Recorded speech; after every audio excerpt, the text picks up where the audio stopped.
সন্তান আপনি কি জন্ম দিয়েছেন, দেওয়ার পরে ছেড়ে দিয়েছেন, আপনার আকীদাগত দিক দিয়ে আপনি কি করেছেন? ও সন্তানের মা আপনাকে বলছি আপনার মা হওয়ার যোগ্যতা নাই। ও পিতা আপনাকে বলছি আপনার পিতা হওয়ার যোগ্যতা নাই। আপনার বড় হয় না কেন? আপনার সন্তান আপনার সালাম আদায় করে না। আপনার মেয়ে ক্লাস 9-এ পড়ে অবশ্য পাড়াধুলি করে চুল ছেড়ে দেয়।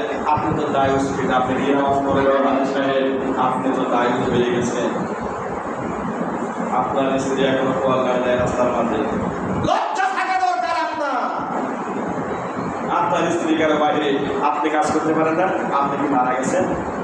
আপনার কন্যা সন্তান বয়স হয়ে গেছে, বিবাহযোগ্য হয়ে গেছে, আপনার সন্তান এখন চুল ছেড়ে দিয়ে পাড়ার উপরে ঘুরে, আপনি কি মা মারা গেছেন? ও মায়েরা আপনাকে বলছি সাবধান হয়ে যান। আপনি দায়ুস, আপনার স্বামী যাবে জাহান্নামে, আপনার মেয়ে দায়ুস, পিতা মাতা উভয়ই আপনি যাবেন হচ্ছে জাহান্নামে। যতই হজ করেন, যতই জাকাত দেন, যত দান সাদকা করেন, আপনাকে কেউ বাঁচাতে পারবে না। দায়ুসের পিতা মাতা কেউ জান্নাতে যাবে না। নাউজুবিল্লাহ। হাজী সাহেবের 4টা সন্তান হজ করে এসেছে, অবশ্য একদম সালাত আদায় করে না। হাজী সাহেব লাঠি ঢুকা দিয়ে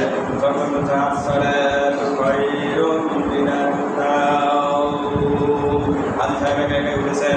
হাজী সাহেব উজু করেছেন, উজু করে লাঠি ঢুকা দিয়ে মসজিদের দিকে অগ্রসর হয়। অথচ হাজী সাহেবের 4টা বেটা আব্দুর রহমান, আব্দুর রহিম, আব্দুল কাদের, আব্দুল জালাল সব কিছু ঘুমের মধ্যে ঘুমায়।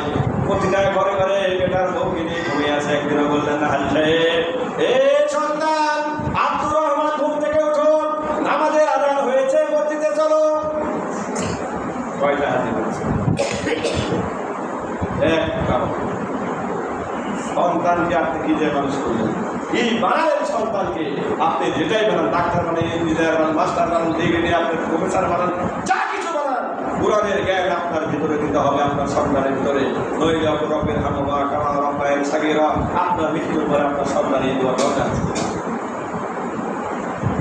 85% সন্তান জানে না পিতা মাতার জন্য কিভাবে দোয়া করতে হয়। ওই যে আপনাকে রেখে এসেছে জঙ্গলের ভিতরে, বছরের পর বছর পড়ে আছেন, পানি রোদ বৃষ্টি জঙ্গলের ভিতরে পড়ে আছেন, পোকা মাকড় আপনাকে খাচ্ছে, কিন্তু আপনার সন্তানের একটা দোয়া কেন, একটা সালাম পর্যন্ত আপনার জন্য সালাম করে দেন। অথচ বিশ্বনবী বলেছেন, কোনো কবরের মাঝে যদি কোনো মুসল্লি ইমানদার ব্যক্তি যায় আর ওই ব্যক্তি যদি সালাম দেয়, যদি ওই কবরে যদি শাস্তিও হয়, সালামের কারণে ওর শাস্তিটা স্থগিত করে দেওয়া হয়। সুবহানাল্লাহ। কবরের শাস্তি সঙ্গে সঙ্গে করবে, স্থগিত করে দাও, আমার ফেরেশতারা বন্ধ করে দাও। অথচ আপনার বাবা মাকে আপনি এতদিন পর্যন্ত কবরে রেখে আসলেন, একটা দিন আপনি গেলেন না, একটা জুমার দিনও গেলেন না। অথচ আমি মুকুল আজকে পর্যন্ত বাবা হারিয়েছি, জানুয়ারি মাসে 10 তারিখ আসলে প্রায় 10 বছর হয়ে যাবে, এমন কোনো জুমার দিন নাই আমার বাবার কবরের পাশে আমি যাই না। এমন কোনো জুমার দিন নাই, এমন কোনো ঈদের বছর নাই যে আমি বাবার কবরে যাই, বাবার কবরে আমি জিয়ারত করি না। তাহলে আপনার সন্তান আপনারা কেন? এখানে অনেক সন্তান আছে, বলেন তো প্রত্যেকটা দিনের জন্য আপনার বাবা মা এত অর্থ সম্পদ রেখে গেছে, মাত্র 1 টাকা আপনি প্রত্যেকটা দিন, মানে প্রতিদিন 1 টাকা আপনার জন্য কমে রেখেছেন বাবার নামে, আর 1 টাকা মায়ের জন্য, যার বাপ মা হয় না, এরকম একটা হাত তুলে কমেও 1 টাকা করে। অনেক সম্পত্তির কথা বলতেছে না, দান করেছেন, সাদকা করেন, সব করেন আপনি, আপনার পিতা মাতার জন্য অনেক দান করেছেন। 1 টাকা করে প্রতিদিন আপনার বাবা মার জন্য অ্যাকাউন্টে রেখেছেন, 1 টাকা আব্বার, 1 টাকা মা, এটা আমি দান করেন নিয়োগ করেন। আমি 142 নম্বর মেম্বারে করতে দিচ্ছি, আমি পাইনি।